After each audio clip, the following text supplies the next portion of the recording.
கர்த்தாலுக்கான ஓரளவு ஆதரவு இந்த தமிழரசு கட்சி வட்டாரங்களில் இருந்து வாரதாக அவதானிக்கக்கூடிய மாதிரி இருந்தது. வடக்கில் இருக்கிற மூலமுடுக்கெல்லாம் இராணுவ முகாம் வந்துட்டு இப்போ அதற்கு நாங்கள் கர்த்தால் மூலமாகத்தான் எதிர்ப்பை காட்ட வேணும் என்று இராணுவ முகாம்களுக்கு என ஒதுக்கப்பட்ட நிலப்பரப்பும் எங்களுடைய தாயக பூமிகளில் அதிக அளவு ஒதுக்கப்பட்டிருக்கு. நாங்களுடைய அறிக்கை இப்போ வந்திருக்கின்றது. அந்த அறிக்கை போதுமானதாக இல்லை. எங்களுக்கு யாருக்கு இன்னும் அழிப்பு நடந்தது என்ற விஷயம் குறிப்பிடப்படல. தமிழர்களுக்குன்றது தெளிவாக குறிப்பிட்டிருக்கோம்.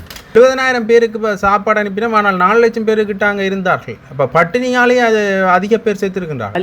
வளாகத்தில் குண்டு வைத்துள்ளதாக ஒரு அனாமதியாக அழைப்பு கிடைச்சது தான். 600க்கும் மேற்பட்ட போலீஸார் ஏற்கனவே கடமையில் இருந்தவர், அதோடு அதில் உள்ள எஸ்டிஎஃப் போலீஸாரும் கூடுதலாக பாதுகாப்பு கடமையில் ஈடுபட்டு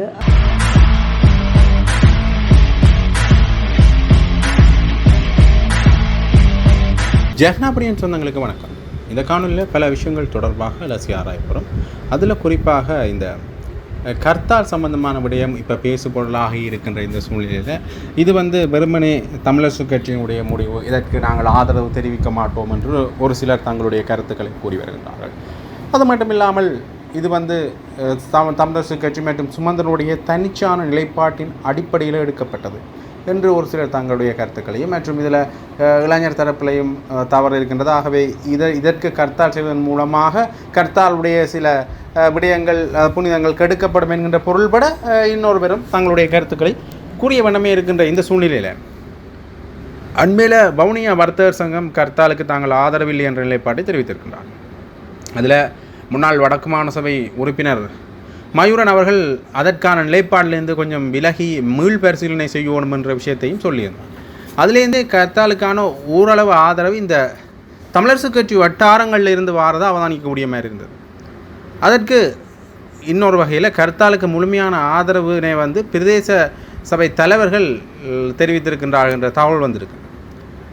அதாவது வவுனியா வடக்கு, தமிழ் தெற்கு மற்றும் செட்டிக்குளம் பிரதேச சபைகளின் தவிசாளர்கள் இந்த இந்த இந்த விடயத்துக்கு அதாவது இவர்கள் செய்கின்ற கர்த்தாலுக்கு ஆதரவு தெரிவிப்பதாக சொல்லியிருக்கிறார்கள்.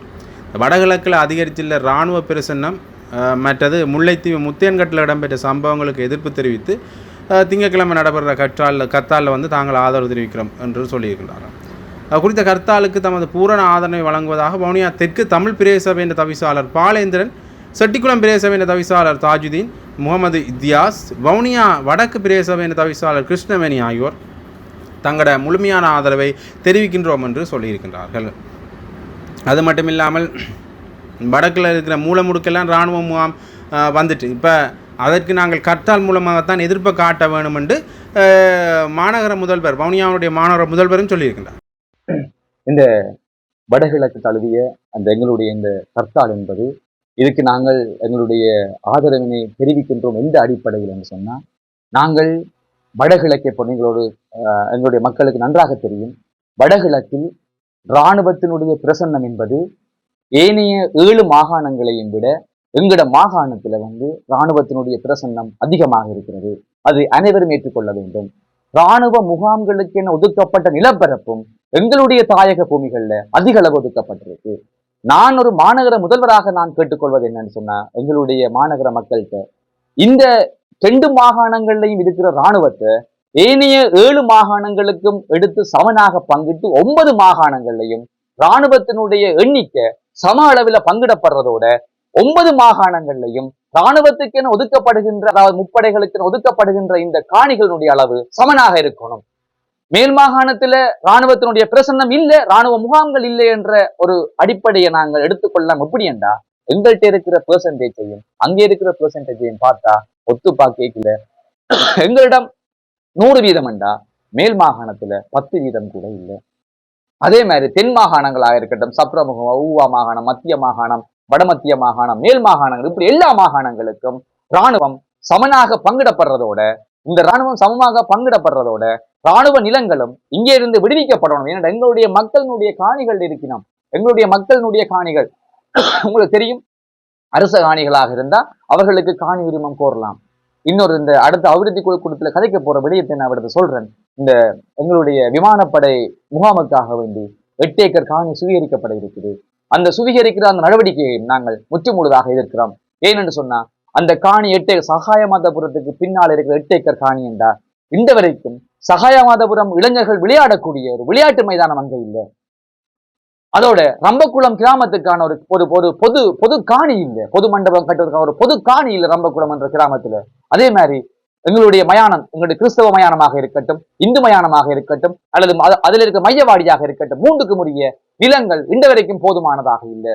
ஆக இப்படி ஒரு நிலைமை இருக்கேக்கில்ல, அந்த இடத்துல 8 ஏக்கர் காணியை சுவீகரிக்கிறத மாநகர முதல்வர் என்ற வகையில நான் முற்றுமுழுதாக எதிர்க்கிறதோட இப்படியான சம்பவங்கள் எங்களுக்கு நடக்கிறபடியாத்தான் நாங்கள் இந்த கர்த்தாலுக்கு நாங்கள் ஆதரவை தெரிவித்துக் கொள்ள விரும்புகிறோம். ஏன்னு சொன்னா, அடுத்ததாக இன்னொரு முக்கியமான விஷயம் தொடர்பாக நாங்கள் பார்க்கணும். என்ன விஷயம்னு பார்த்தீங்கன்னா, இந்த ஐநாவினுடைய அறிக்கை சம்பந்தமாக பாராளுமன்ற உறுப்பினர் ஸ்ரீதரன் அவர்கள் ஒரு கருத்தினை முன்வைத்திருந்தார். தனியார் ஊடகம் ஒன்று கொடுத்த நேர்காணலில் தான் அவர் இந்த கருத்துக்களை முன்வைச்சிருந்தார். இந்த நேர்காணல் சம்பந்தமான ஒரு சுருக்கமான விடயத்தை இந்த இதில் பார்க்கலாம். அதில் வந்து குறிப்பாக அவர் என்ன விஷயத்தை சொல்லியிருக்காருன்னு பார்த்தீங்கன்னா, இந்த இராணுவ பிரசன்னம் இன்னமுமே வடக்கு கிழக்கில் இருந்து கொண்டு தான் இருக்கின்றது. ஆகவே இதற்குரிய தீர்வு திட்டத்தை நாங்கள் காணணும். அது மட்டும் இல்லாமல் இந்த ஐநாவினுடைய அறிக்கை இப்போ வந்திருக்கின்றது. அந்த அறிக்கை போதுமானதாக இல்லை எங்களுக்கு. ஏனென்றால் இந்த அறிக்கையில் இந்த அறிக்கையில் வந்து யாருக்கு இன்னும் அழிப்பு நடந்தது என்ற விஷயம் குறிப்பிடப்படல. தமிழர்களுக்குன்றது தெளிவாக குறிப்பிட்டிருக்கோம். இதில் முஸ்லீம்களுடைய அந்த ஜனசாரிப்பு, அது மட்டும் இல்லாமல் முஸ்லீம் சிறுமிகளுடைய திருமணம் சம்பந்தமாக குறிப்பிடப்பட்டிருக்கு. யாருக்கு இந்த அநீதி இழைக்கப்படுகின்றது என்கின்ற விடயம் அதில் குறிப்பிடப்பட்டிருக்கின்றது. அதே மாதிரி தமிழர்களுக்கு தான் இன அழிப்பு நடந்தது என்கின்ற விஷயமும் குறிப்பிடப்பட்டிருக்க அல்லவா வேணும். அப்போ அதையும் குறிப்பிடலை. அப்போ அது குறிப்பிடப்படாட்டால் அதில் முழுமையான அறிக்கையாக அதை ஏற்றுக்கொள்ள முடியாது. இதையே நாங்கள் இறுதியான அறிக்கை என்றும் சொல்ல முடியாது. ஆகவே இந்த அறிக்கை மீள் திருத்தப்பட்டு கொடுக்கப்படல் வேண்டும் என்கின்ற விடைய பொருளில் யார் சொல்லியிருக்கார் என்றால் ஸ்ரீதரன் அவர்கள் சொல்லியிருக்கிறார். அது மட்டும் இல்லாமல் இந்த விஷயத்தில் பல முக்கியமான தீர்மானங்களை நாங்கள் எடுக்க வேண்டி இருக்குது. அப்போ அந்த விஷயங்களை எடுத்து தமிழ் தேசிய பரப்பில் பயணிக்கிற கட்சிகளும் இது தொடர்பான ஒரு அழுத்தத்தை பிரிவிக்க வேண்டும் என்று அவர் சொல்லியிருக்கின்றார். அதிலும் குறிப்பாக இந்த பட்டினி சாவுகள் அதிகமாக இருந்தது, அந்த விடயம் இதில் உள்ளடக்கப்பட வேண்டும்.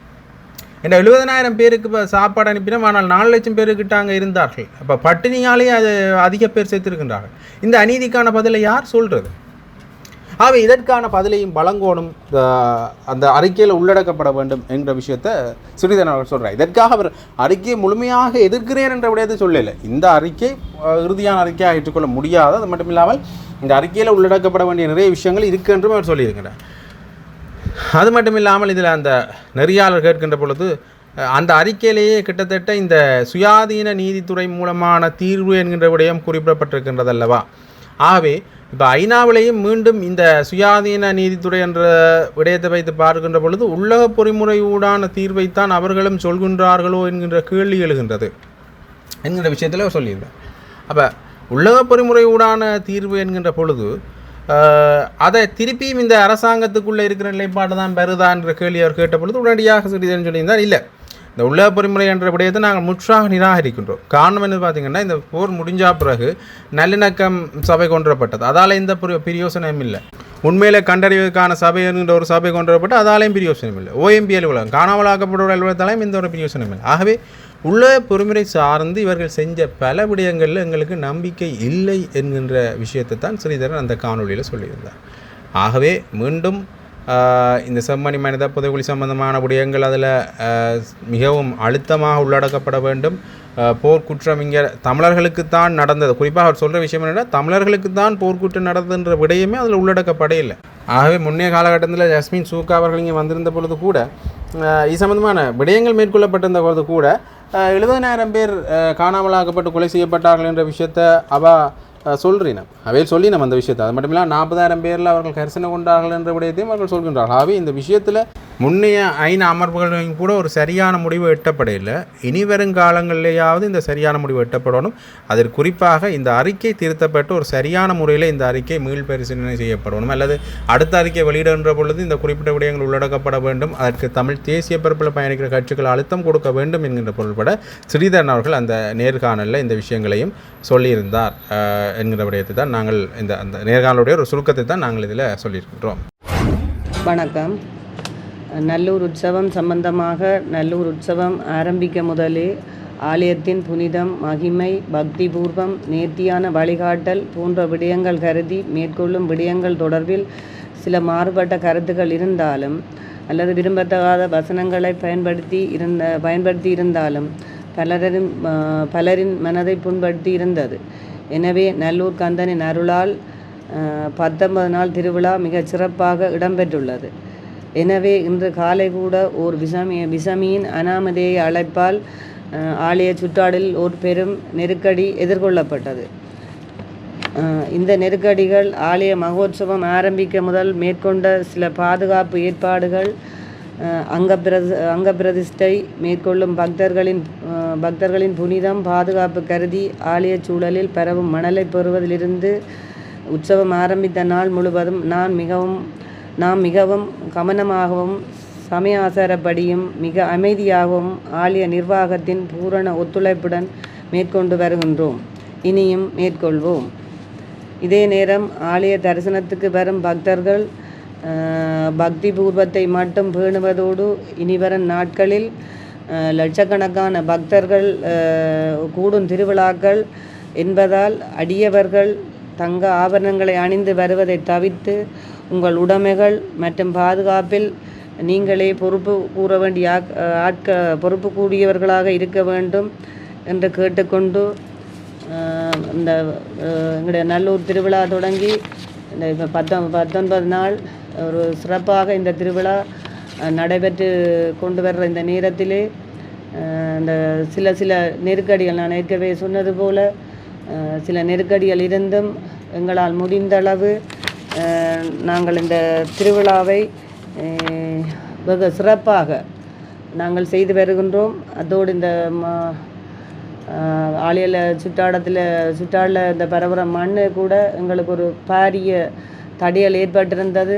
அந்த தடையலை கொடுத்து எங்களால் முடிஞ்ச அளவு நாங்கள் அதுக்கு விண்ணப்பங்களை கொடுத்து உரிய இடங்களுக்குரிய அனுமதிகளை பெற்றும் கூட அங்கே அந்த இடத்துல ஒரு சில சிக்கல்கள் இருந்தும் எங்களுடைய கட்சி தலைமைகளும் உயர் அதிகாரிகளோடும் தொடர்பு கொண்டு நாங்கள் அந்த மணலை பெறுவதில் பாரிய தடைகள் இருந்தாலும் அதை நாங்கள் ஒரு வெற்றிகரமாக அந்த மணலை எடுத்து எங்களுடைய நல்லூர் முருகப்பெருமானின் வளாகத்தில் பரவி எங்களுடைய இந்த திருவிழா காலத்துக்கு நாங்கள் நல்லூர் உற்சவ காலத்திலே நாங்கள் எங்களோட நல்லூர் கந்தனுக்கு செய்ய வேண்டிய பணிகளில் அது முக்கியமான ஒரு பணியை மிகவும் சிறப்பாக இந்த மாநகர சபை செய்திருக்கின்றதிலே நான் பெருமை அடைகின்றேன்.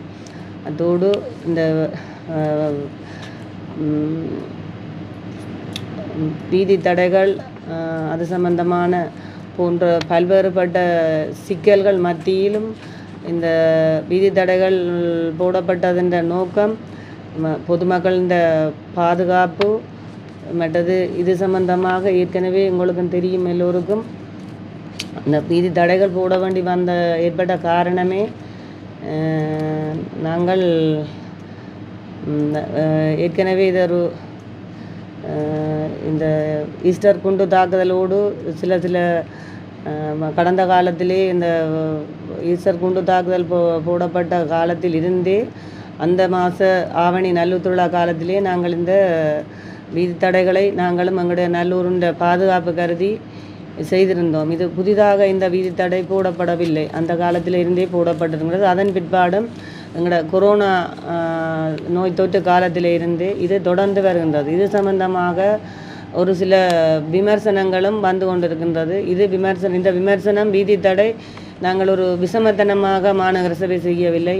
பொதுமக்களின் பாதுகாப்பு அத்தோடு அந்த எங்களோட சுகாதாரம் என்னென்னு சொன்னால் வீதி தடையில் ஆலயத்தின் புனிதம், அதன் பக்தி, அதன் மகிமை, அதன் ஒரு நேர்த்தியான வழிகாட்டலும் எங்களுக்கு தேவை. அதோட இந்த எங்களோட சுகாதாரமும் எங்களுக்கு முழுதாக இந்த வீதி தடைகளில் இருக்கிறதால ஒரு சுகாதாரம் பேணப்பட, குறிப்பாக அவங்கள சொல்ல போனால் இந்த சுண்டல் அப்படியான அந்த இனிப்பு பண்டங்கள் இதெல்லாம் சாப்பிட்டு ஆலய சுற்றாடலே அவர்கள் அந்த தங்களுடைய கழிவுப் பொருட்களை எறிஞ்சிட்டு போய்க்கு எங்களுடைய மாநகர சபை இந்த ஊழியர்கள் அந்த அடுத்த நாள் தங்களுடைய காலைக்குரிய சேவைகளை செய்யக்கு அதுவும் ஒரு பாரிய இடையூறாக இருக்கிறதுல அதுவும் ஒரு காரணமாக அமையலாம் என்றதுக்காண்டி இந்த வீதி தடைகளை நாங்கள் செய்திருக்கிறோம். இதில் எந்த விதமாக நாங்கள் எங்களுடைய தனிப்பட்ட ஒரு அந்த அதிகாரம் அப்படி என்றெல்லாம் சில கருத்துகள் வந்திருந்தாலும் இது அப்படியான ஒரு தனிப்பட்ட கருத்து அல்ல.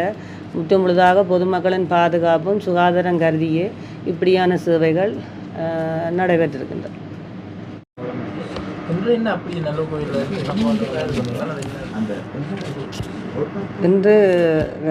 இன்று காலை ஒரு அனாமதேய தொலைபேசி அழைப்பு கிடைத்ததாக கேள்விப்பட்டேன். நான் அதன் அடிப்படையில் தான் என்னென்றால் ஆலய வளாகத்தில் குண்டு வைத்துள்ளதாக ஒரு அனாமதேய அழைப்பு கிடைச்சது. அந்த அழைப்பின் பேரில் 600க்கும் மேற்பட்ட போலீஸார் ஏற்கனவே கடமையில் இருந்தவர், அதோடு அதில் உள்ள எஸ்டிஎஃப் போலீஸாரும் கூடுதலாக பாதுகாப்பு கடமையில் ஈடுபட்டு அது சம்பந்தமாக அது ஒரு விஷமீந்த ஒரு அனாமதேய அழைப்பாக தான் நாங்கள் அதை கருதுகிறோம். அது உண்மை சம்பவம் அல்ல. மட்டக்களப்பு மாவட்டத்தினுடைய பாராளுமன்ற உறுப்பினர் ராசமாணிக்கம் சாணக்கியன் அவர்கள் இது தொடர்பான சில விஷயங்களை குறிப்பிட்டிருக்கார். என்னென்னு பார்த்தீங்கன்னா, இந்த கதவடைப்பு போராட்டம் அரசாங்கத்துக்கு ஒரு பாரிய சவாலாக இருக்குது. ஆகவே இந்த போராட்டத்தை கண்டு அரசாங்கம் அஞ்சுதோ என்றும் எங்களுக்கு எண்ண தோன்றுகின்றது. ஆகவே இதுவே இந்த போராட்டத்துக்கு கிடைத்த வெற்றியாகத்தான் நாங்கள் பார்க்க வேண்டும். இந்த அரசாங்கம் பதவியேற்று ஒரு வருட காலத்துக்குள்ளேயே இவ்வாறான ஒரு பெரிய போராட்டம் முன்னெடுப்பது அரசாங்கத்துக்கு அழுத்தத்தை கொடுக்குற ஒரு முறை தான். கதவடைப்பு போராட்டத்துக்கு சில கட்சிகள், சில பொது அமைப்புகள் தங்களுடைய ஆதரவை தெரிவிக்கவில்லை என்றதையும் அவர் அந்த விஷயத்தில் ஒத்துக்கொள்கிறார். இருந்தாலும் கூட சில அமைப்புகள் இதற்கு பூரணமான ஆதரவை தந்திருக்கின்றன. ஆகவே தொடர்ந்தும் எங்களோட கதவடைப்பு போராட்டம் வெற்றிகரமாக சென்று கொண்டிருக்கின்றது. குறிப்பாக இந்த அரசாங்கம் இதை கண்டு அஞ்சுகின்றது என்கின்ற விடயத்தை அவர் அழுத்தமாக தெரிவித்திருக்கின்றார். ஆகவே தொடர்ந்துமே இது சம்பந்தமான விஷயங்களை அவர் ஒரு ஊடக சந்திப்பின் மூலம் சொல்லியிருக்கின்றார். அனுர அரசாங்கம் தான் இதில் அதிகமாக விமர்சித்து தன்னுடைய கருத்தியலை அவர் முன்வைத்திருக்கின்றார்.